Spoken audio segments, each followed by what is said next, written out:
Hello, everyone. Welcome back to another Union Arena Deck Tech. Today, we're joined once again by Izarzin from Big Beard Pirates TCG. And we're talking about a unique green deck in the meta, KENPACHI Toshi from Bleach. This deck doesn't play like your typical big green builds. It stays lower to the ground, but makes up for it with hard to remove Kenpachis and powerful Toshi raid effects that can rest entire backlines. The synergy between the two creates a deck that's aggressive, disruptive, and tough to deal with if you let it build any amount of momentum. For newer players, we'll break down the basics, deck identity curve, and roles, and how to make these aggressive elements really shine. So let's start with the basics of the deck. How would you describe the overall identity of the KENPACHI Toshi deck? Is it aggro, mid-range, or something of its own title? Yeah, I would describe the identity of KENPACHI Toshiro as very much aggro. You know, you're not letting any gas off, you know, you're going straight for the throat, and obviously those 4Ks are going to be coming and coming and coming. All right, so what role do you expect that you are going to be playing in the majority of your matchups that you have? Yeah, there are situations where you want to be reactionary, but most of the time you'll be very proactive in pushing up bodies, trying to get as many 4Ks established, and trying to arrest their most valuable targets. All right, and what do you think makes this a very specific deck with its own feeling compared to the other green decks in Union Arena? But there is that aspect of the tribal, everything is 13 chord guard squad. So there is synergy with that.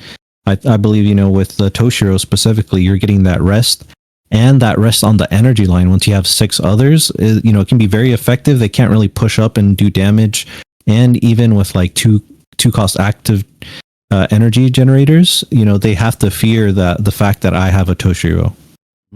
Yes, very good elements. So let's look at the curve and how the deck plays out turn by turn. How would you describe the cost curve? Does this deck aim for a lower value on all of the cards, or really capitalizes on hitting the bigger chunks? Yeah. As you can see, there is a lot of 4Ks in this deck. There's 10 raids, there's 4 of them that are 2 AP, and then there's 4 that's just like a normal 4 cost. So yeah, you're trying to get to 4 as fast as possible, and just trying to, chuck out as many 4 cost 4Ks as possible. Alrighty. So what does a typical turn 2 to 4 sequence look like for KENPACHI Toshi when things are going well for you? You're pretty much trying to establish as many bodies as possible. You're trying to get out your 2 energies if you can. You have your 2 cost Yumichika. If you have 3 other 13 chord guard squad, it generates 2 energy. And you have your 3 cost Sajin Komamura, which has step, and then it can give plus 500 when attacking to another or itself. And even with a Komamura, you do want to kind of see its raid, because you're getting that effective value of drawing cards, which that's pretty much the only thing you can draw cards with other than draw triggers.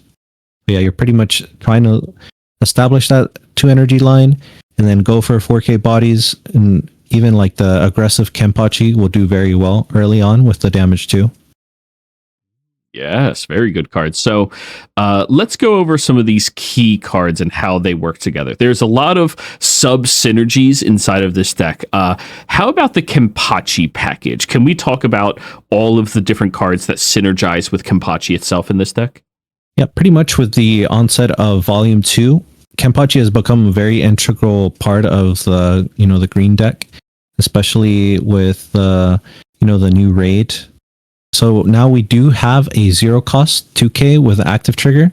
We were sorely missing the triggers on the 0 cost. We were tending to run some without any triggers just because they're 2Ks, but now we do have that trigger, and it's also a raid target, which is good.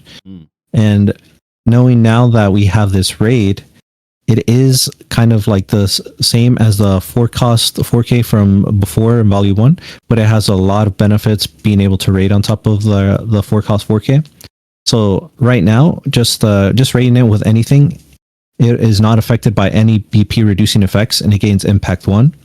But if you raid over Kenpachi, that's 4 cost. So we do have the 4 cost 4K, and then we do have the 2 AP one. It gains the benefit of, a certain type of protection, which is if this character leaves the field due to one of your opponent's abilities or battle, you may place 1 card from your hand into your sideline instead. If you do, place the top card from this rated character into your sideline. So very much still getting that board presence. And we love board presence because we're trying to get 6 others, so we get that full effect of Toshiro. And the other effect that you get from raiding on top of 4 cost is when played, it gains plus 1000 and damage 2 for their turn. So it becomes a 5k damage 2 impact 1. Kind of reminiscent of the Lancelot, that A cost Lancelot. It's a lot of energy. This one is just 4 cost, and it does that, on that turn. Now, I do want to go over the BP minusing effect on this card for anybody who's newer at the game so that they better understand how this works. Can you go into a bit more detail about his very unique ability where his battle points cannot be minused? Yeah, absolutely. I would say the main colors that are able to reduce BP are blue, purple, and then somewhat yellow. But essentially, the situation is if any of your characters become 0 BP, they're automatically sidelined, right? There's no way that character can live on the board. So, being able to not be BP reduced is very essential in certain matchups like purple. One of the rampant decks right now is Purple Code Gias, and they do have their synergy with reducing something by minus 1000 and then popping it with 3k, or even going into a force block, maybe reducing, your 5k body and then reducing it to 4k and then force blocking into it. That can also be an aspect that will hurt you, right? But with this one, if you force block into it, you'll still keep the card underneath, which is very good. Oh yeah, fantastic card. Now, there's one more card in the Kenpachi package that we haven't gone over yet, and that is that little 1 cost Yachiru. Oh yeah, absolutely. It's a very, very fun card. We did have a Yachiru in the first set, which it would on play restand Kenpachi. But this one specifically, activate main, you switch it to resting and you sideline it. So you can give up to one of your Kenpachis either impact +1 or damage +1. So even this little weenie 0 cost Kenpachi right here, it can gain damage +1. It'll do damage 2 as like a 2k body. If they have no defenders, that's you can get out 2 damage very easily. And like we said, for the raid, it only gains damage 2 for the turn, so you're able to still put up that pressure again using the Yachiru, and you're still getting that impact 1 already. Yeah, there's only so many times your opponent can take damage 2 before they're dead. Oh yeah.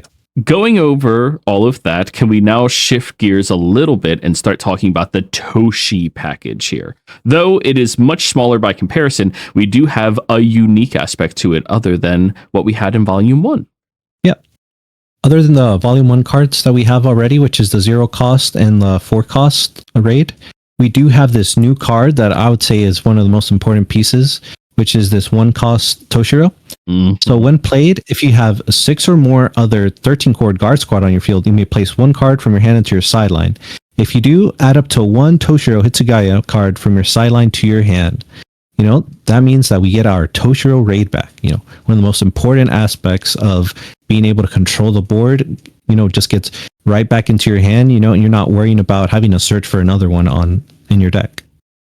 Yes, and as anybody who's played against Toshiro knows, the card is absolutely ridiculous. Now, can you also explain its very unique elements of resting a character? Because we discussed it in the Rukia video, which you can also see on this channel, by the way. It should be in the playlist on this one or coming out in the near future. I don't know how they're releasing these.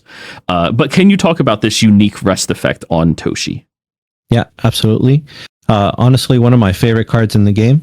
It's when played, choose up to 1 character on your opponent's front line and switch it to resting. It will remain set to resting until the end of their next attack phase. So, any active triggers, any other ways to restand, it won't be able to do it until your next attack phase. And then if you have 6 or more other 13 core guard squad, you choose up to 1 character on your opponent's front line, switch it to resting, and all characters on your opponent's energy line to resting. And then they gain that same effect where they're not able to restand until the end of their attack phase. But So, yeah, it's very, very strong.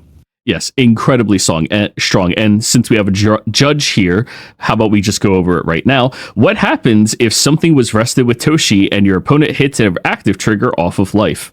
It does not become active, but it does gain the 3K, right? But yeah, it does not become active. Yes, very important for a lot of people. It can be confusing at times, and it is something you need to be aware of when you're playing against these types of decks. Toshi Raid is completely busted with as powerful as it is. I agree with you. It's one of my favorite cards in the entire game.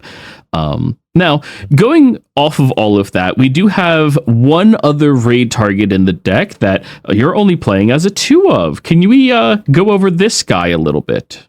Yeah, it's our other raid that we got for Volume 2. Sajin, its only raid target is the 3 cost, which we'll talk about later. But essentially, this 4 cost 4K.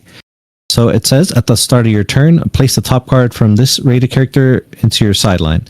And then it has Nullify Impact, which is, we love that, especially in game. And this character cannot be switched to resting or returned to your hand by your opponent's abilities.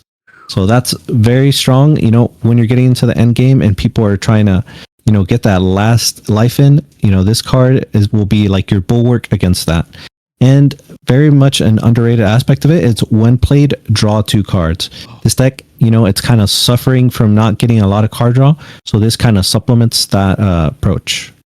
Yeah, card is fantastic.